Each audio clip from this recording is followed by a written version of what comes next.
Hello, friends, and we are back with our influencer series, Influencer Speaks series. And today we have a very special guest with us. Um, she, if I say it correctly, she's multiple lives in one life.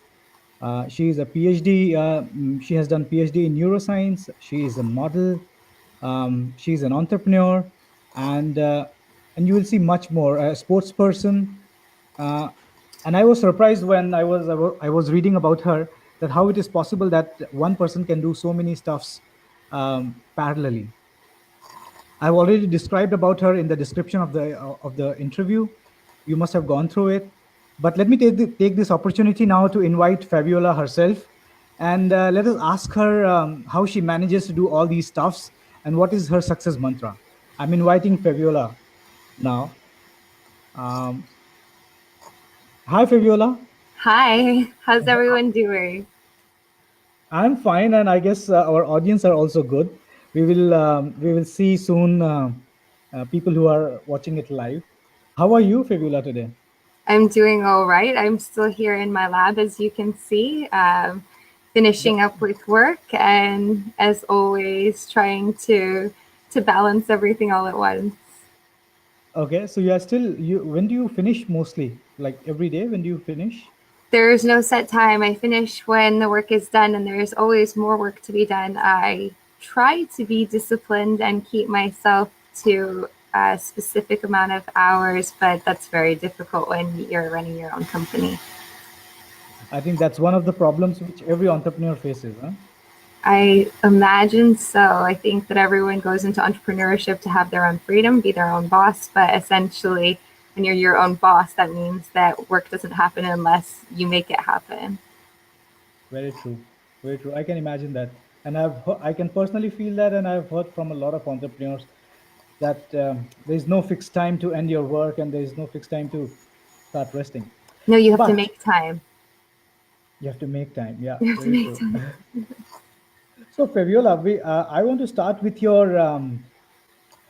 maybe if you go back to your childhood, where you were born, and I was reading about you. You have multiple passports with you. You have lived in very many countries. So I think this is getting already very interesting from your childhood. So tell us more about how was your childhood and what made you travel to these countries. Sure, I swear I'm not a spy. That's generally the first question that I get asked when people know that I have three passports. They're all legit. I have a German, a Canadian, and an American passport. This is because my both of my parents have Canadian citizenship. My mother is German Canadian, and my father was Egyptian Canadian. I was born in Mhm. California. The German passport obviously comes from my mom, but I was Mhm. raised in the Netherlands here in the Netherlands, and as you said, I've lived in 9 countries, some of which Mhm. were because my family were property developers and we moved a lot, and others were independently because I was modeling or I was doing PR and marketing, working abroad. Okay. So most of the reason would be your profession and your family. That's correct. And so, what it meant to me growing up in all of these different places is something that's maybe hard to understand. But when someone asks you, where do you come from? It's very difficult for me to answer that because I've taken aspects of each of these different places, and each place that I've lived in has sort of become a home to me in its own way. And while I feel the most at home here in the Netherlands because I moved here when I was 11 years old and stayed here till I was 17, 18. And Mhm. so for me, those were the formative years of my life, so to speak. But I went to international school. So I went to school also with a lot of other individuals who come from mixed backgrounds, and we could relate to each other really well. It Mhm. definitely makes you harbor less prejudices when you see the world from so many different perspectives, and you have to encounter many different ideologies. It makes you a lot more accepting of a person, I think, but it gives you a little bit difficulty finding your own cultural identity and where do you really fit into the world. I don't really feel that I'm from anywhere, so to speak. I'm really like a Mhm. global citizen. I know it's a cliche, but I do really feel like a citizen of the world. Yeah, yeah. So, if I have to ask you, what has been the um, most important takeaway from you living in all these countries? Like, what do you think has come in your personality? If you would not have lived in these countries, what you would have missed? I think that I would have missed the exposure, one, like I said, to all these different cultural ideologies that are very important. Because if you live in a closed bubble, you only see your own perspective. But if you see it Mhm. from many different people's perspectives that come from different backgrounds, it makes you a better connector, so to speak. I think that oh, that's such a sweet picture. I'm just looking at the picture. We're That's my talking about it. family. That's my Oma on my mom's side, and my dad, my sister, and my mom. Yeah, and my mom. So yeah, I Okay. think that it generally the best thing that I've taken away from this is how to connect with people on different levels, because we all see the world in a different way, and there's many different ways where you can connect with someone based upon what their background is. So true. And not only by travel, you also have a mixed gene. So and I know that you have half of your gene from Egypt, which is a Yes, very different culture from what you have lived or worked in most of your life. absolutely. What do My you? dad, so from my Arab side, I got the typical. I remember bringing home the first time I shot for Vogue a few different times, and I remember bringing home a magazine, with an editorial from Vogue and showing my dad. I had just shot it in Tokyo. And I was like, Okay, look, Dad, you see, I'm doing real modeling. And he was like, you need to be a doctor. So it was really, okay, he was always proud of me, but that was sort of the Arab side of it. You have to be a doctor. You have to be more serious. I'm proud and impressed with you no matter what you do. I support you, but I have higher aspirations. That's really sort of typical from the Arab culture to be yeah. quite strict with the females in the family in a lot of ways. Thankfully, my dad was very liberal, Uh-huh. but I still got the pressure. You still have the pressure Yeah, of definitely. performance. Definitely, definitely. Even though he's passed away, I still often feel like I'm trying to not prove something to him, but make sure that he's proud of me. Yeah, yeah. I can understand. I come from Asia, and I can It's a completely similar, relate to what you are saying. right? Yeah, and especially because I come from India, and India has a lot of Arabic influence as well. So I can completely relate to what you're trying to say here. Super. How old were you in this picture? And which one are you? The smaller one or the So bigger no, one? the small one is my little sister, the one in the polka dot dress that I had to match with my Oma. Okay. That's me. Uh-huh. My sister and I were a year and a half apart. We're best friends. Her name is Anicia, and she lives in Hmm. Latvia. She's married to a Okay. Latvian man who she met in Shanghai. So just to goes Uh-huh. to show you how international of a family we are. Yeah. And I was probably about 6 years old in that picture, I think. Ah, okay. And this picture was taken where, if you This was remember? taken in Kamloops. It's in British Columbia in Canada, maybe an hour or two away from Vancouver. Okay. So moving on from your childhood, from when you were 6 years old, now we have a datum now, 6 years. So moving ahead, what came first, your modeling career or you going into neuroscience? What came I first? think that So I was thrown into modeling at a very young age. I was a model for before I can remember, actually, because my mother was a model. So Hmm. I Um, I was introduced to the industry through my mom when I was a child, but Okay. I never really liked it. And I always felt like I'm a nerd at heart and I'm very academically oriented. I'm really into my studies. I've always been rigorously into my studies. So I kind of combined both, right? Really from the get go. I Mm-hmm. didn't per se have an interest in modeling, but I had an interest in success. So Mm-hmm. I saw every single time that I would go to a photo shoot that I would learn new skills about how to communicate with people, about how to present myself, about how brands presented themselves. And I Mm-hmm. was already soaking this up from a really young age. Mm-hmm. Fast forward to a more serious modeling career and a more serious interest in neuroscience. So, as a young child, I was accepted already into what you would call a gifted program. Uh, so, I was accelerated in my studies and really allowed to tackle what my interests were. And at that Mm-hmm. point, it was already very much scientifically oriented. Um, and then when I was a teenager, I was about 15 years old, was the first time that I re-entered into the modeling industry after a little hiatus. I had done some things as a child, some commercials here and there, television Mm-hmm. shows, photo shoots, fashion shows, but nothing really big. And then, yeah, I was admitted into university early Mm-hmm. and I started with my biochemistry degree.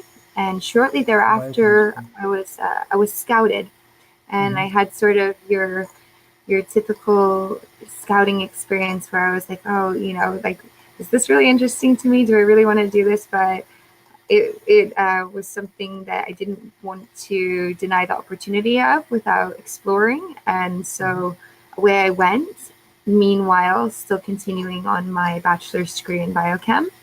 But that was becoming very difficult to manage. I was signed at, I was 18 years old or 19 years old when I had my first major contract, which was with Versace's jewelry line. And that Okay. sort of made my modeling career accelerate at a faster pace. And I took a gap year that turned into a gap 6 years from Oh. university. Although I was still part time in school, working the whole time that I was modeling and traveling the world. So I always Mm-hmm. kept my foot in the door. It was something that was kind of interesting. I went to my academic advisor and I said to him, I've got this opportunity. I've got a contract for 1 year exclusively with Versace. I'm not really sure what to do because you know how studious I am and how encouraged I am. At the time, I thought that I wanted to pursue a career in neurology, not a Mm-hmm. PhD in neuroscience specifically. So, Okay. he said, well, normally I wouldn't recommend this to my students. However, you're the type of person that I think actually it would be good for you. You can take a break. Your studies are going to always be there. You can return to them later. And once you've explored your career as a model, hopefully you will have saved up enough money to come back. And that was really what my goal was. Okay, I'm going to return to university without taking out really huge loans to pay for my studies. I read that you have always funded your own studies. I have, although my parents are extremely generous and very supportive, and education for them has been the biggest thing. They sent me to an international school, which already is quite expensive education from the get go. Mm-hmm. It was important to me to do this on my own. And where Mm-hmm. needed, of course, they were always there to catch my fall. But I really did want to make sure that this was something that I conquered independently and really saw worth, because let me tell you, when you pay for school on your own, you get a lot more value from it because you know Yeah. that it's on your dime.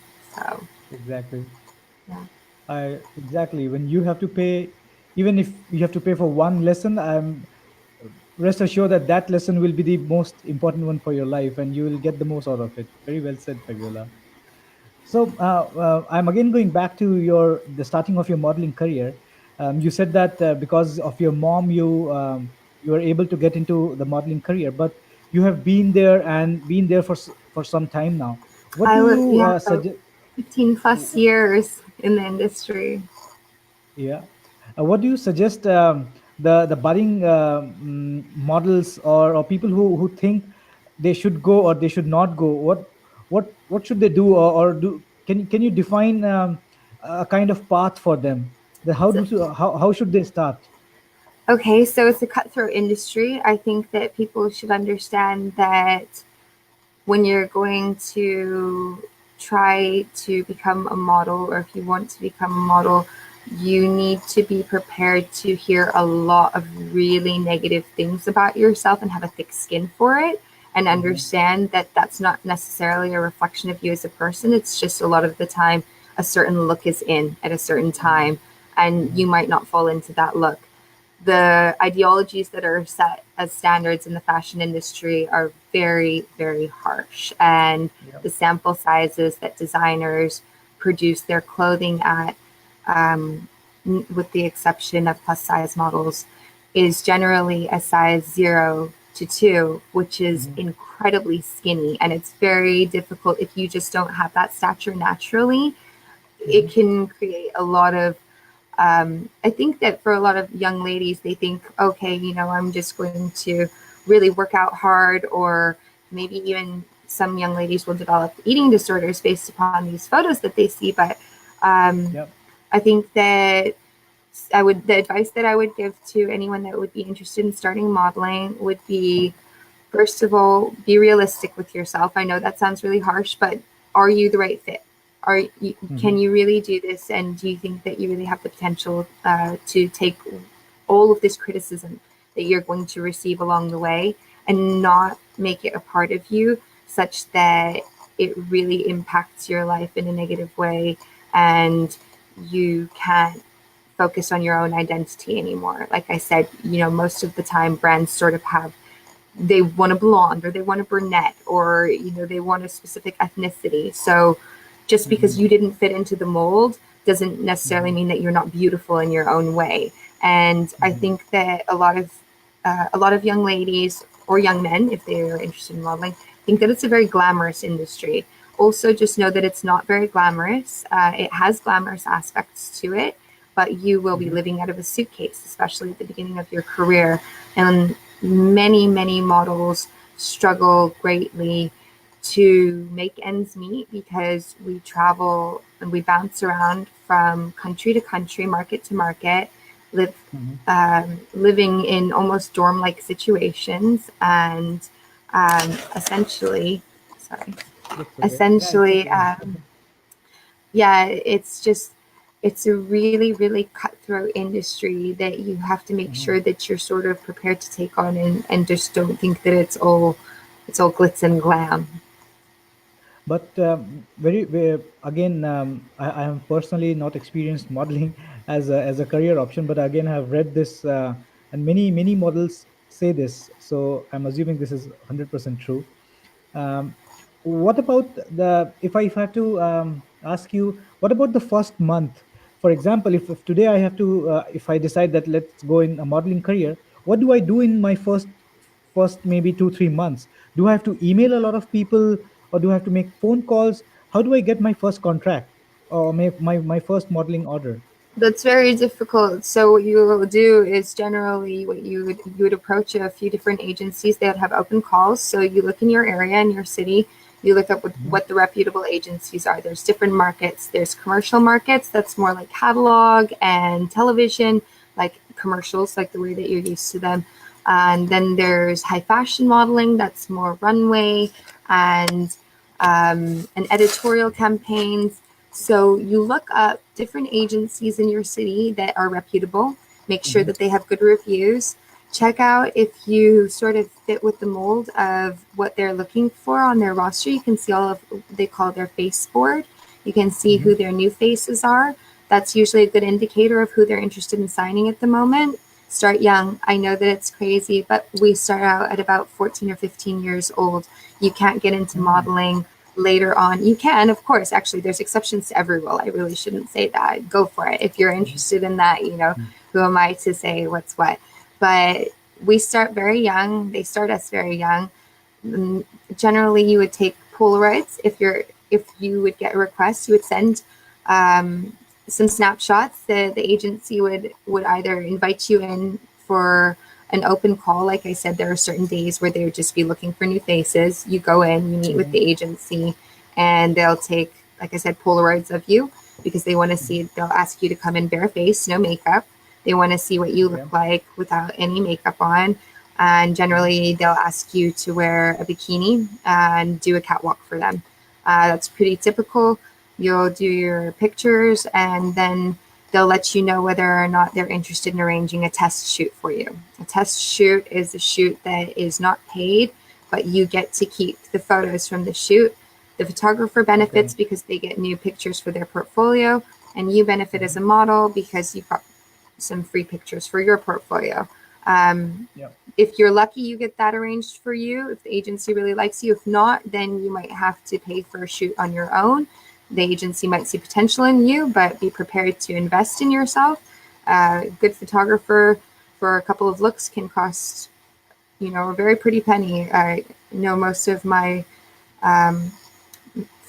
people that I've worked with have become friends over the years. A lot of my photographer friends, they charge them, the average of, let's say, about, can be easy, $500 per look, and not even per photo shoot, per look, because you have multiple different looks.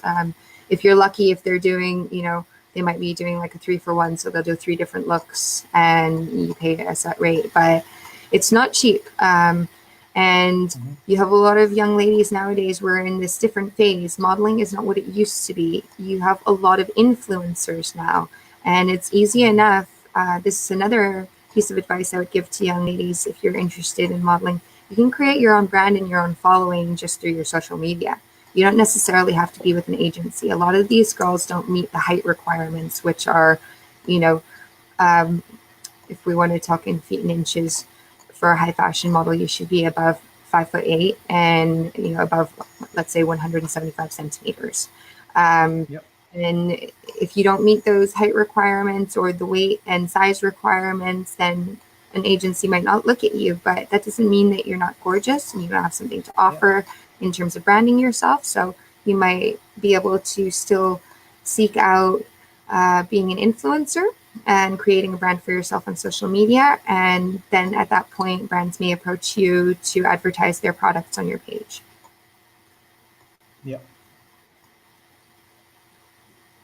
Can you still hear me, Faviola? Still hear you. Can you hear me? Okay. Yeah, I hear you as well. Mm, a very crucial point which you have touched upon, Fabiola, influencer marketing, and that is what I do professionally as well. And I keep encouraging um, all those people who want to do something and are stuck, because these are the times where internet helps you so much, and especially in these cutthroat industries like modeling or maybe acting and all those, the show business, in which people earlier used to knock the doors of producers and directors and publications and all those Yes, things, and I've now heard of my friends and their, some of my older friends in the beginning days, literally sending resumes and sending headshots out to producers, and literally by mail, by post. And that's not the era that we live in nowadays. yeah. So it's so easy to just be yourself and still you will have followers, and then automatically once you have good followers, maybe a big brand might approach you. And there are many platforms these days in which they automatically scan your social media and rate you that how big you are an influencer, and they send it to all the brands can register on their platform as well, and it's a pretty automatic processes these days, It how is they come in absolutely. touch with influencers. It is. I think that one of the craziest things that I've heard from, I've stepped outside of the modeling industry a little bit now to pursue different endeavors. And one of the craziest things that I hear from my friends who are still really involved in the industry and my agents, Mhm. is that you have to have a huge amount of followers on social media now just to create the perception that you are well branded. And a Mhm. huge amount of followers can, just as you and I both know, they can be organic or they can be bought. So, and Mm. a lot of people, a lot of young ladies, I want to make this message clear. Just because someone that you follow looks like they have this huge brand and a huge following, it doesn't mean that it's real. So Yeah. I think that a lot of young ladies need to understand that pictures are photoshopped.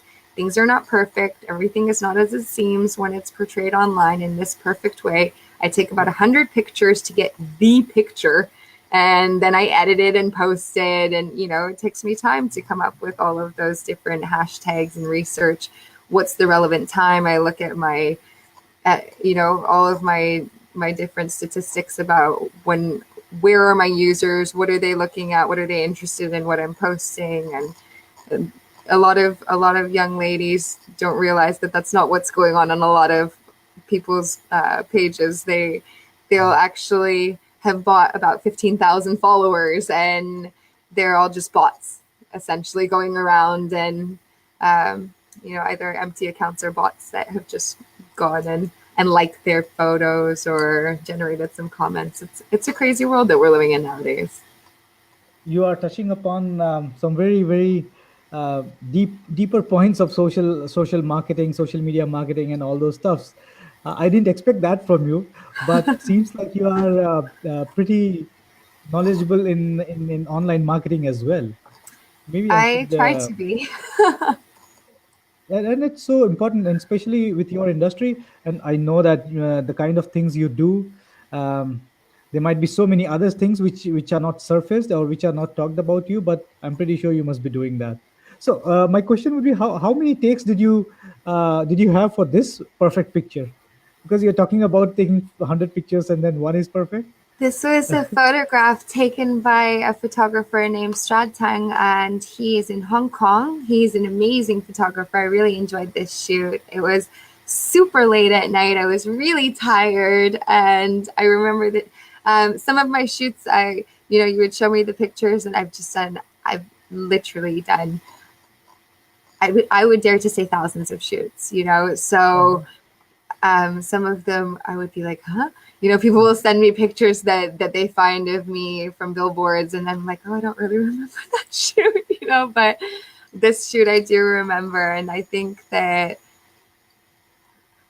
I remember maybe there's probably about 1,000 shots within just that one look. Then the photographer goes over them with a very critical eye. And a lot of the time, you as a model don't get to choose those photos. It's chosen for whatever it's being used for. So to represent the brand or the image that they're looking to portray. And you're like, hey, I know that there was a better picture in there of me. I looked prettier in a different picture, but that's not what your job is. Your job is essentially to market a product. And so this picture I actually really like, though. It's a nice photo that you selected. It's a lovely picture, actually. I'm Thank still not you. sure whether you are jumping or you're just standing I'm on one leg. jumping, actually. I am Yeah, literally jumping. And so that's why that took about 1,000 takes. It's literally yeah. like, someone might think that modeling is easy.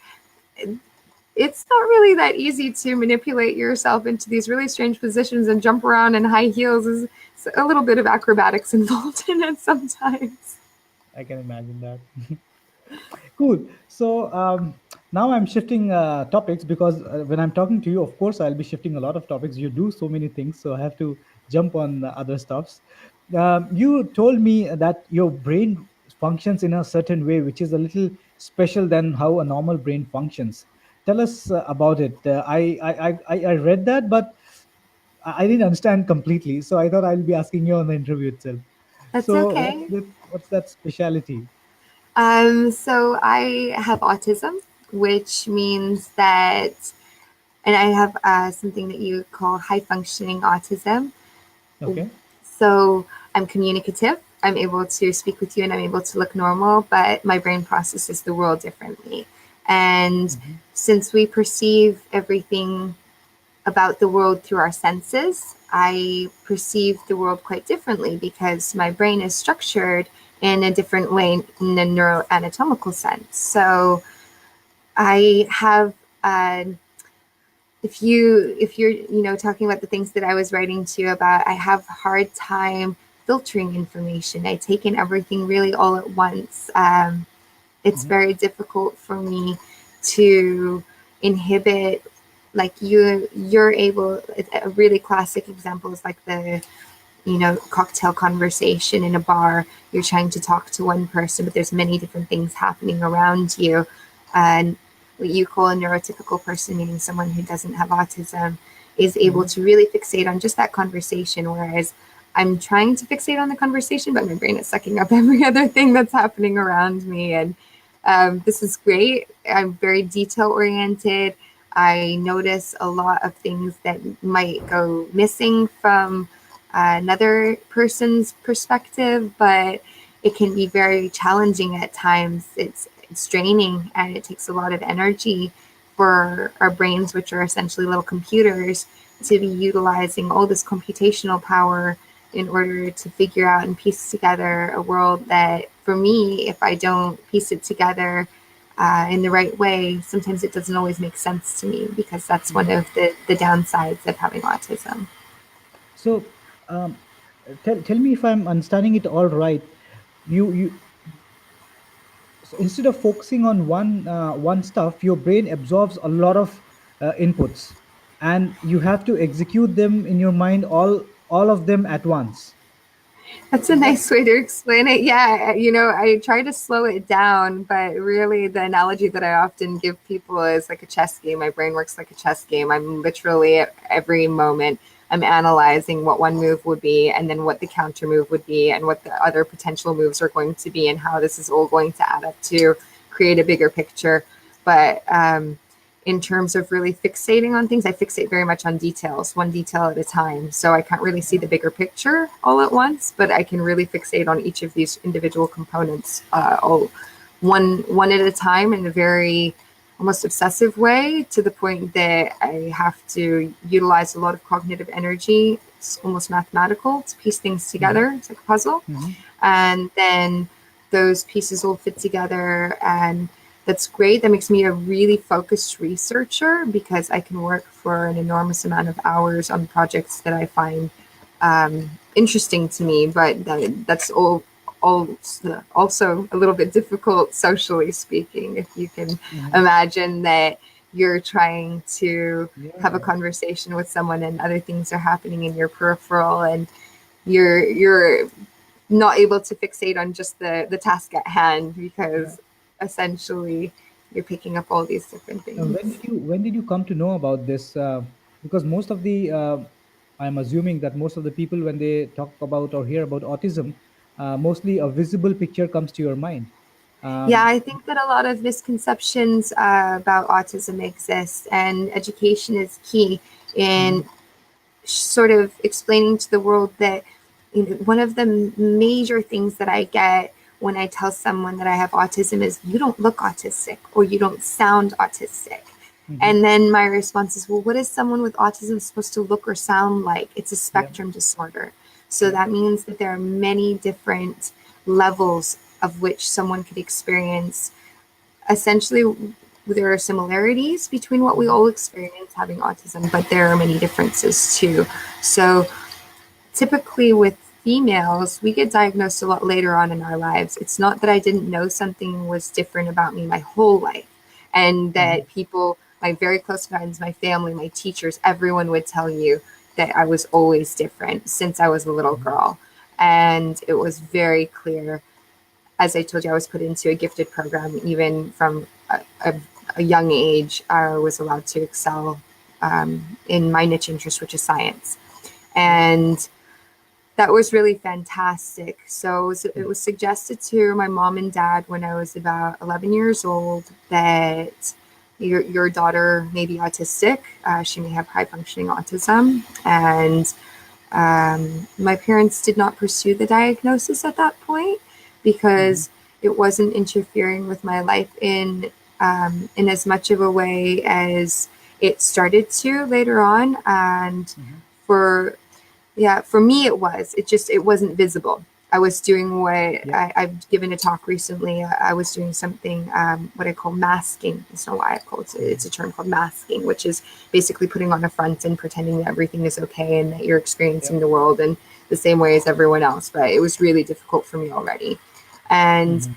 I received my diagnosis after listening. I did my part of my research master's at the University of Oxford, and listened to Mhm. some peers give a speech about high functioning autism in females, Mhm. and had been really like all of the things that they had said had really resonated and hit home with me. So I discussed with them afterwards and a couple of other colleagues about the talk, and they endearingly informed me, dear, did you not realize that you're autistic? And, I was like, no, what do you mean? Mhm. And they're, well, do you suffer from XYZ? And I explained to them that I indeed did. And they suggested that I seek out diagnostics with my doctor. Okay. And that's what I did. And the diagnosis was confirmed by a team of physicians. The diagnostic process takes quite some time. It's about 3 to 4 weeks of testing, and then a group of psychologists and psychiatrists get together and they say whether or not they believe that the diagnosis is appropriate. And in my case, it was. Mm. So, Fabiola, what would be your message to kids or adults who have autism? Like, what is one thing which you want to convey to them? Don't let it limit you. I think that that's something that is really difficult. We get teased a lot for having these different tics and different personality traits. When I was younger, like I told you, I would mask, and that was really because I was getting teased so much. It was really visible that I was different, and I learned by watching my peers who were popular, what they did, what was successful for them, what worked, what didn't work, and that's how Mhm. I learned what would really lead to me not being teased. But don't do that. I don't think that that's the right way. I really think that the world needs to learn more about differences and that it's okay to be different. And of Mhm. course, if you experience something that is difficult, like meltdowns come along with autism, and these can be very troublesome if they happen in public, I would certainly recommend that you know you try to remove sensory stimuli and get yourself into a safe place. And if people are judging you at that moment, don't worry about them judging you. Everyone's going to judge everybody in this world anyways. And so essentially just be yourself and don't let it limit you. Don't think that just because you have autism that you have limitations based upon having differences are Mhm. beautiful. True, true. A friend gave a really nice quote yesterday. She's like, what I learned from playing Tetris is that when you try and Mhm. fit in, you disappear. And I thought that Okay, was a that's really lovely. nice analogy. So that's sort of my Yeah, advice. Be beautifully yourself. said. When you try to fit in, you disappear. Yeah. I will take it. I will take it, and I'll remember it as well. Super. So now I'm moving to the next phase of your life, your entrepreneurial phase. So now you are pursuing a career of modeling. If I talk about like in that phase of your life, you're a model. You are studying as well. You have taken a sabbatical. When did this entrepreneurial thing came into picture? And uh, tell us in more detail about those starting days. Like what made you think that you were an entrepreneur, and how was the start? Tell us. We It want to hear that. actually it really clicked sort of even recently that I was always an entrepreneur. Even from a young age, I Mm-hmm. I had a nonprofit organization when I was young that raised money for the Children's Hospital. I was always involved in different endeavors. I was always driven to succeed. So I think that I didn't understand how to make sense when people would ask me, how have you had all these different careers? I didn't understand.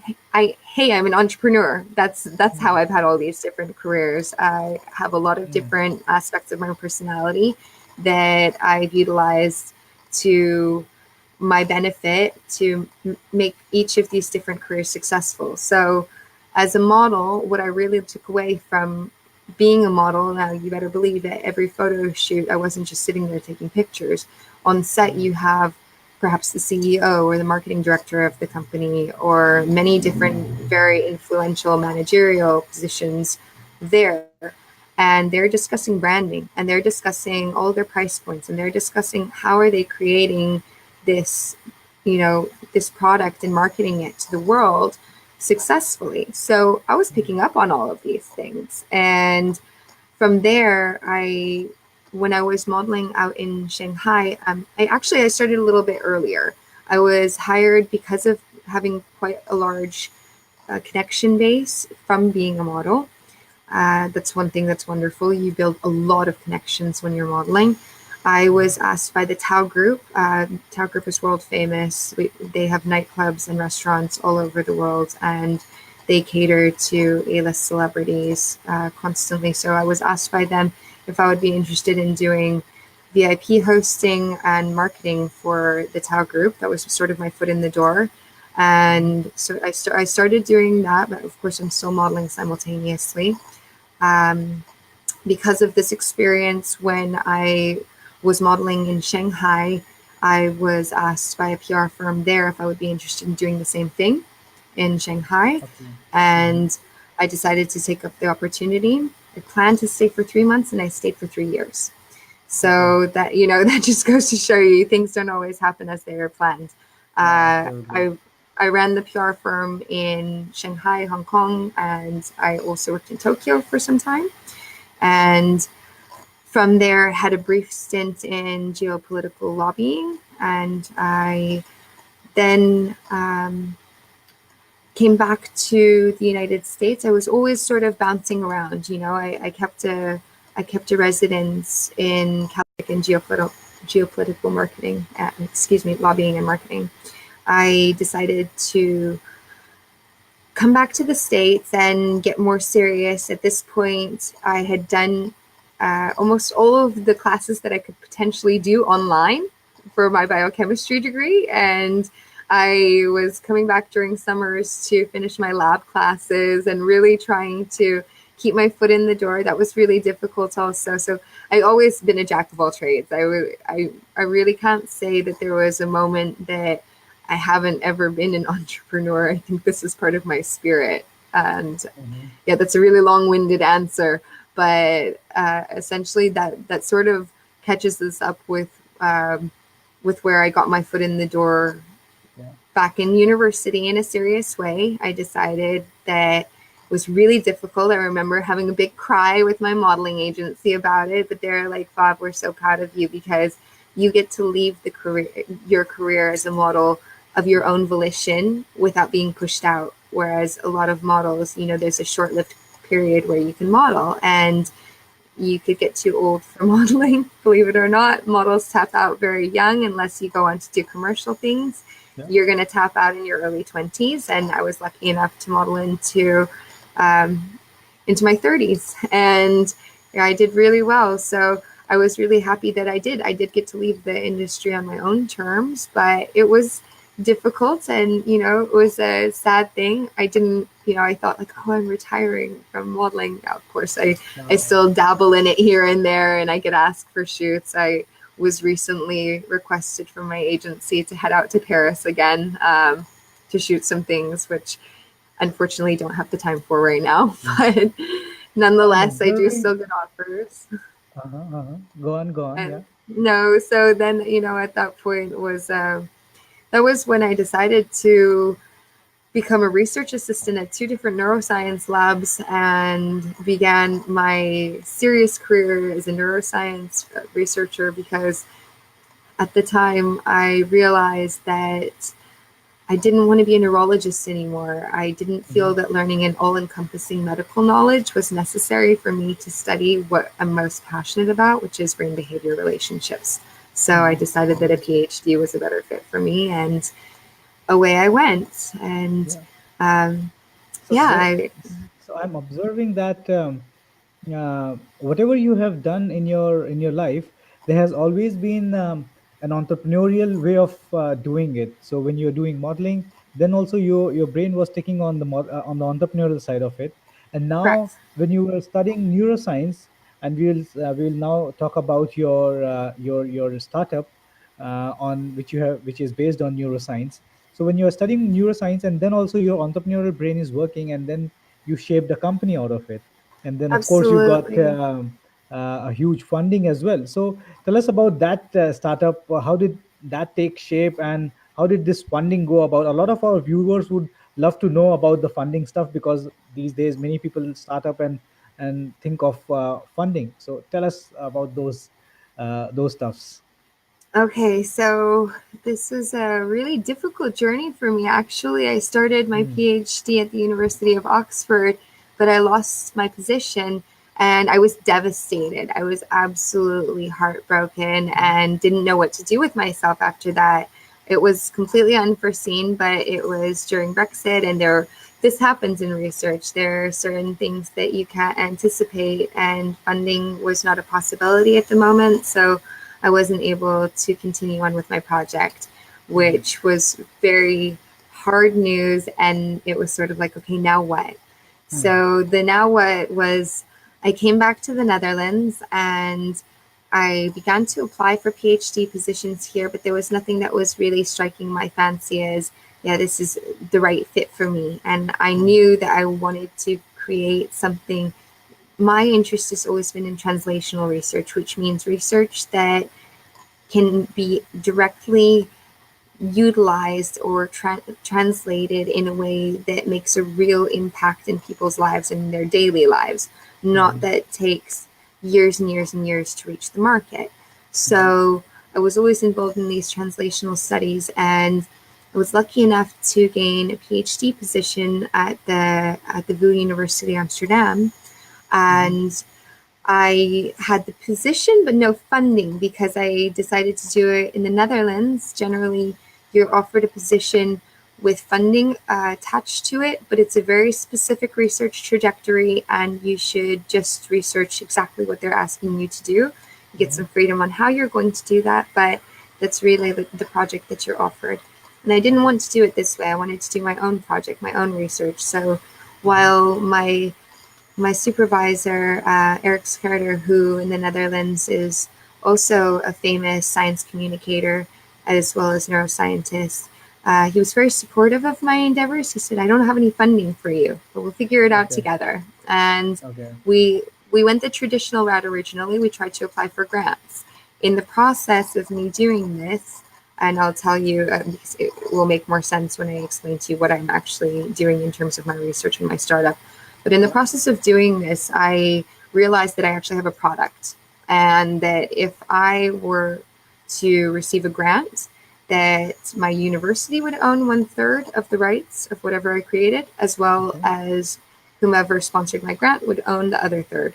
So that would Okay. leave me, myself, with 1/3 of the One third. rights of Yeah. whatever I produced. Yeah. And that didn't really make any sense to me because I thought, I've got enough business experience and expertise that it's just sort of a wild idea. I just threw it out there to my professor, and he said, "Go for it." But I said, Mhm. "What if I created a startup company? I fund my own research through the creation of a startup company."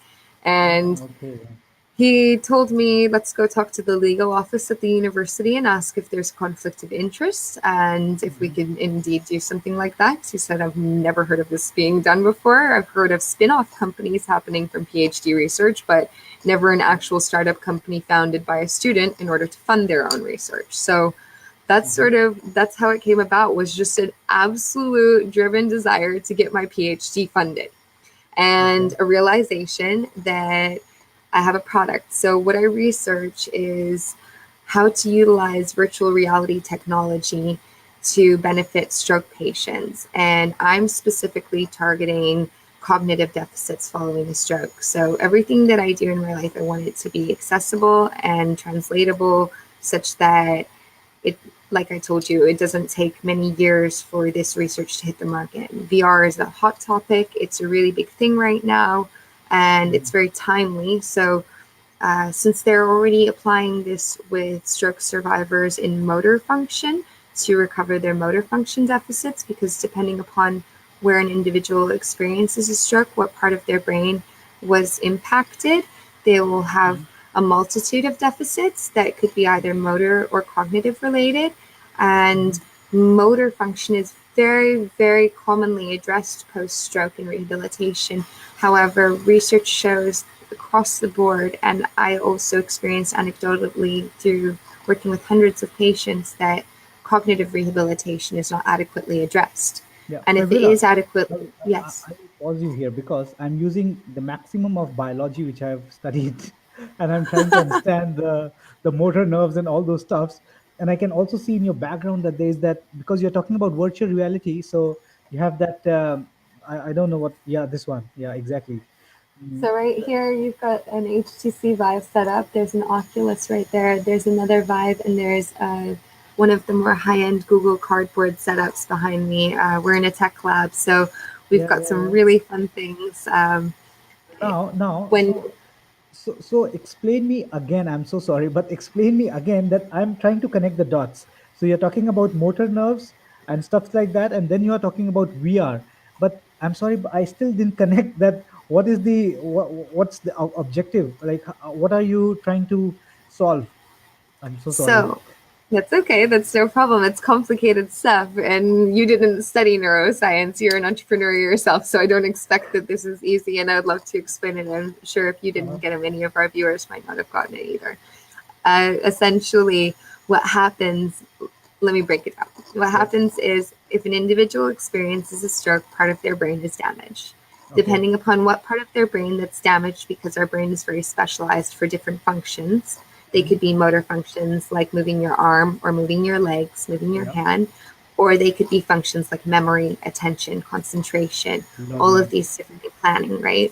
So what I'm focused on, we call these cognitive functions. What I'm focused on really is the rehabilitation of cognitive functions. So training people to relearn and regain their ability to remember things or to pay attention to things or to plan or do all this. And what I'm utilizing is virtual reality in order to accomplish this, because in typical rehabilitation, traditional rehabilitation is very costly, it's time consuming, it's arduous, it's really not appreciated by patients and not adhered to by patients very well. Mm, So, mm, since we have this problem, then I saw a need in the market to solve it.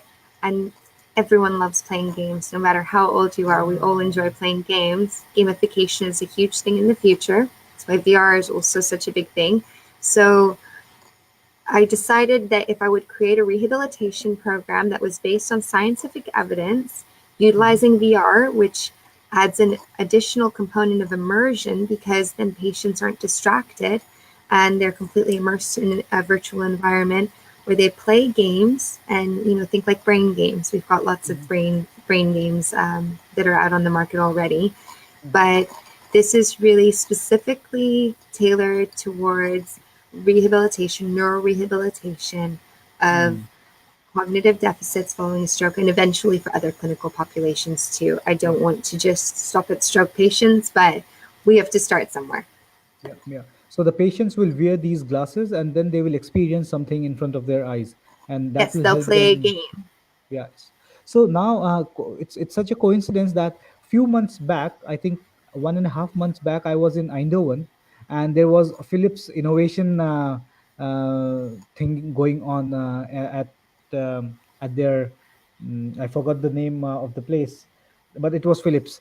And I have my own YouTube channel as well, and I am interviewing there. I interviewed one person who developed something related to that, but it was more um, on the exercise part.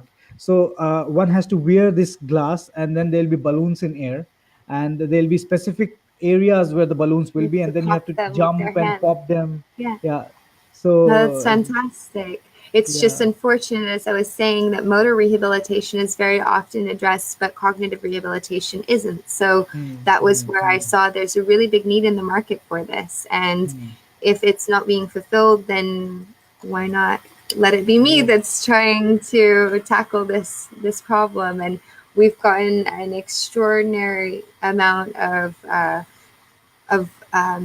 people on our team that are from all different backgrounds and not just neuroscientific backgrounds, because this is really a project that involves collaboration from many fields Yeah. and tech, neurotech, medtech. This is sort of, in my opinion, the way that we're heading towards dealing with this huge amount of patients that can't be tackled always by doctors who have limited time. And I don't like it that when a patient goes to see a doctor or clinician that they're sitting there and doing nothing. So we may as Yeah. well utilize something like virtual reality, where it's not necessary to have a clinician present. The patient can accomplish the training on their own, and And they can online do as it. well. Yeah, and they can do it wherever they want. I don't really see people, we're not in the day and age yet where everyone's going to be walking around, and at the bus stop they're going to have their VR headsets with them. Yeah, But it yeah. is much easier to accomplish for a patient to train with the virtual reality headset at home, rather than having to utilize resources to go to a rehabilitation facility and pay for a lot of costs out of pocket. It's approximately 17,000 euros per year that Mm. stroke patients incur independently outside of their insurance costs after they've had a stroke. So Yeah. this is something that needs to be addressed in a cost-effective and accessible manner. And I'm And pretty sure it has an online thingy as well, right? You will we associate will it with. we Yeah. will definitely we'll put it as a 2D. We're testing what the everything has to be based on scientific testing, and we create a medical device here. So Mhm. this isn't just fun and game software. It has to be in compliance with all of the EU and later on worldwide regulations.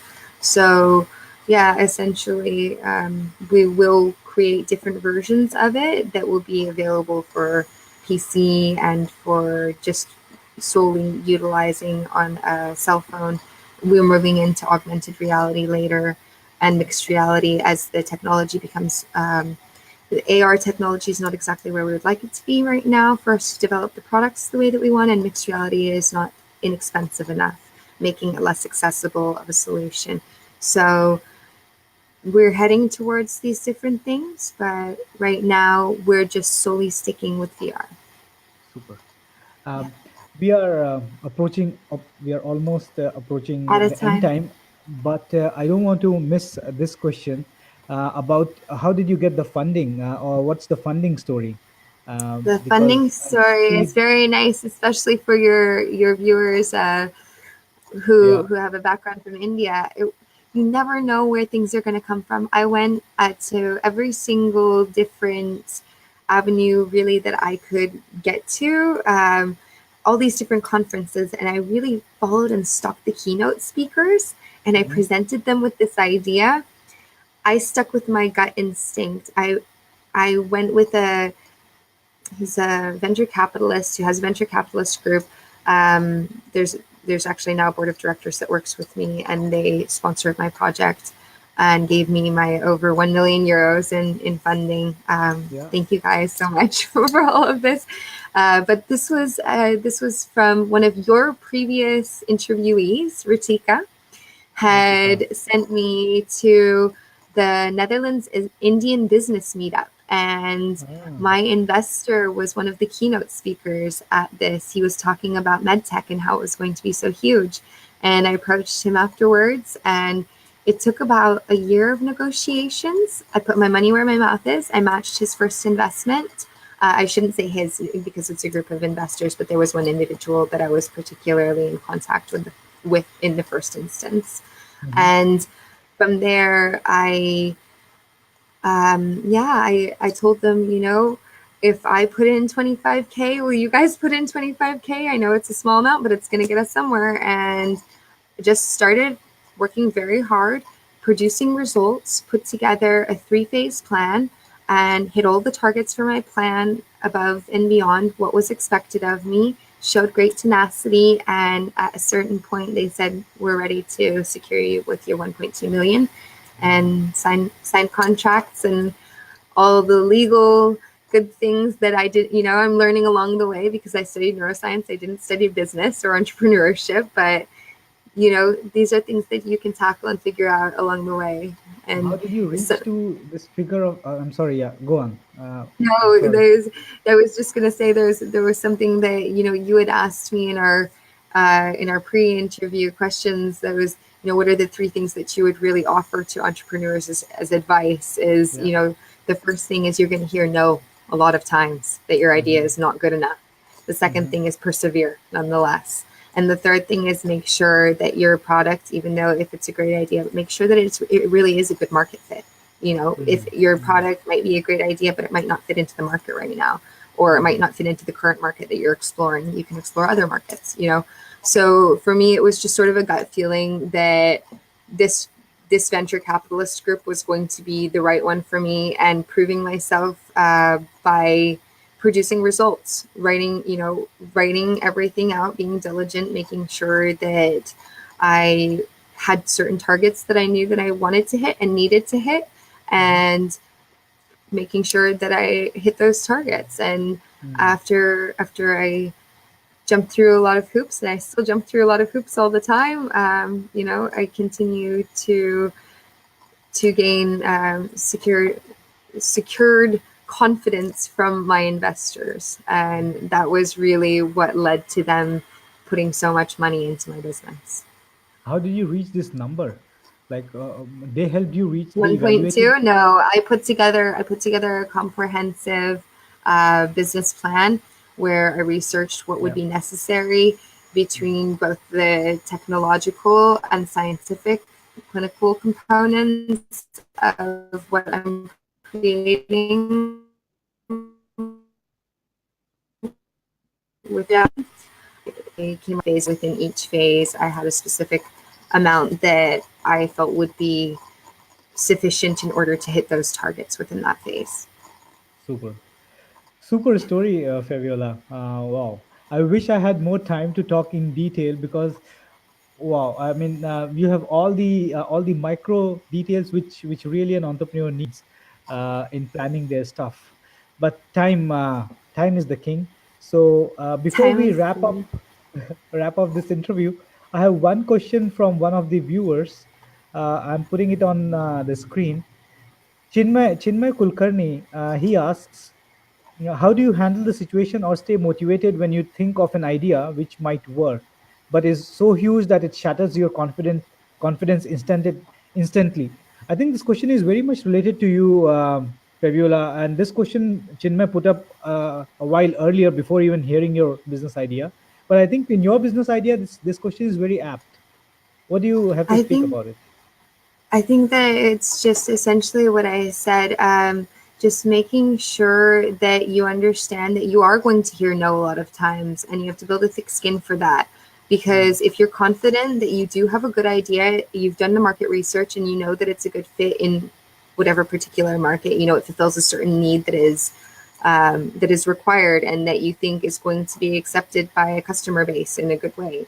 Um, just keep persevering. Sometimes it does feel overwhelming. It does feel like a huge amount of pressure. It is hard to stay motivated. Hmm. Keep a balance. I struggle with that a lot too, but it's not all business, right? So being an entrepreneur also means keeping a business. I play football. Hmm. I have Yeah. a dog. So yeah, I will I'd love to quickly talk to you show about some that. pictures. Yeah, I play I I had play much more to tackle talk to. football, even though I'm a small statured girl. But yeah, I try to stay motivated by keeping myself physically fit, mentally fit, spending time with my friends, with my family, with my dog, who he's a huge part of my life. Um, you just have to build a thick skin, I think, as an entrepreneur, and realize that motivation is going to come from many different places and many sources, Mhm. and that's very personal. Like I told you, for me, I know what motivates me, but everyone's going to have different motivating factors, and try to keep a balance between knowing that you might have this really huge idea and you might hear no a few times, but don't let it discourage you. Just keep going and stay motivated, Hmm. and you'll get there eventually if your idea is well fit into a market. Super. So have the perseverance on. Have the What a perseverance on. That's the biggest thing I always say. It really does not take an amazing idea. It more takes perseverance and the guts to just do it, because Yeah. lots of people have amazing ideas, but just actually the execution of a mediocre idea might bring you a lot more success than having a brilliant and a huge idea, but being so frightened to actually execute it that someone else does it before you So can. true.